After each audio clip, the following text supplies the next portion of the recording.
Odları Başkanım, STK'nın değerli temsilcileri, muhtarlarım, değerli abilerim, değerli ablalarım, hepinize ayrı ayrı teşekkürümü kabul edin.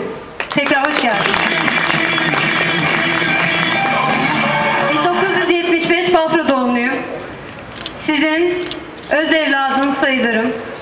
Kendimi çok fazla anlatmaya gerek duymuyorum. Zaten gelen arkadaşlarımız, dostlarımız zaten beni tanıyor. İçinizdeyim, esnaflığım olsun, eğitimim olsun, önünüzde büyüdüm. Ben konuşmaya başlamadan önce bizim de içimizden birileri çıkabilir, milletvekili, bakan, hatta başbakan olabilir diye düşünüyorum. Hedefleri yüksek tutmak gerektiğine inanaraktan ben bu adımlarımı küçük yaştan attım. Bunu da çok değerli abilerim, destekleyenler de içimizdedir. İnşallah Allah yolumuzu daha iyi açacağına inanıyorum. Tabii sizlerin desteğiyle. Burada olduğunuzdan dolayı çok mutluyum. Ben konuşmamı AK Parti 2002 yılından itibaren halkımızla el ele vererek başarılması imkansız olanları başarmış, demokrasinin vazgeçilmesi olan vatandaşın hür iradesinin önündeki vesayetleri kaldırmıştır. Bu vesileyle her zaman, her şartta ülkesine, partisine sahip çıkmıştır. Saygıdeğer milletinin söz sahibi olmasını sağlamıştır. 13 yıldır kurucu liderimiz Sayın Cumhurbaşkanımız Recep Tayyip Erdoğan önderliğinde geçmişinden aldığı birikimlerle gelecekle ilgili 2023-2071 hedefleri, birikimlerle gelecekle ilgili doğrultusunda ülkemizin dünyada hak ettiği yeri alması için çeşitli zorluklara rağmen canla başla uğraşarak yeni Türkiye'nin temelini atmışlardır. Ülkemiz için tarihi önemi olan 7 Haziran seçimlerinden sonra Başbakanımız ve parti liderimiz Sayın Profesör Doktor Ahmet Davutoğlu'nun başkanlığı ile çok büyük güçlükle atılan bu yeni Türkiye temelinin inşasına başlanacaktır.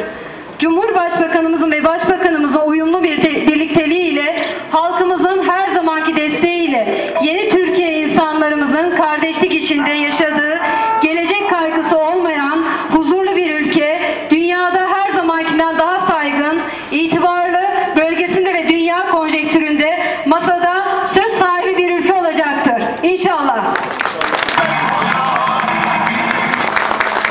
Bir bayan olarak ve 2 kız çocuğu annesi olarak son zamanlarda artan kadına şiddet ve kadının toplumda yaşadığı zorluklara karşı duyarlı olduğumu ve bununla ilgili her platformda kadının pozitif ayrımcılığını destekleyici adımlar atacağımı burada ifade etmek istiyorum. Ayrıca sporcu geçmişimle sporun gençler üzerinde sosyal bedensel gelişimine katkısını bilen bir insan olarak sporu gençlerin bir yaşam kültürü olması için canla başla çalışacağımı ifade etmek istiyorum.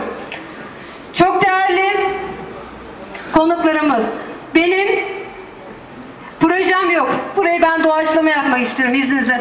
Arkadaşlar, herkes bir proje tutturuyor. Benim projem insan odaklı olacak. İşlerinizde bilenler bilir. Projeyi artık Türkiye'miz, Başbakanımız, Cumhurbaşkanımız artık projeleri ülkemiz bir şekilde yerine getiriyor. İnsan odaklı çalışmaya burada size söz veriyorum. Vekil dediğin halkı dinler. Halkın çözüm noktasında Ankara'da bir eli olduğuna inananlardanım. Projeyi belediye başkanı yapar. Başkan bize projeyi sunar. Biz de o Ankara'da onun için canla başla çalışırız. Elimizden geleni gayreti gösteririz. Ankara'da sorunların giderilmesinde yerel yönetimlerin, sivil toplum kuruluşların, parti teşkilatları ve vatandaşların Ankara eli olarak çalışması vekillerin en görevli elleri arasından biridir. Şu günlerde parti teşkilatımız dolup taşıyor. Bütün bunlar AK Parti'mizin zenginliğini, milletimizin teveccühünü gösteriyor. Bu teveccüh başta doğal liderimiz, Sayın Cumhurbaşkanımız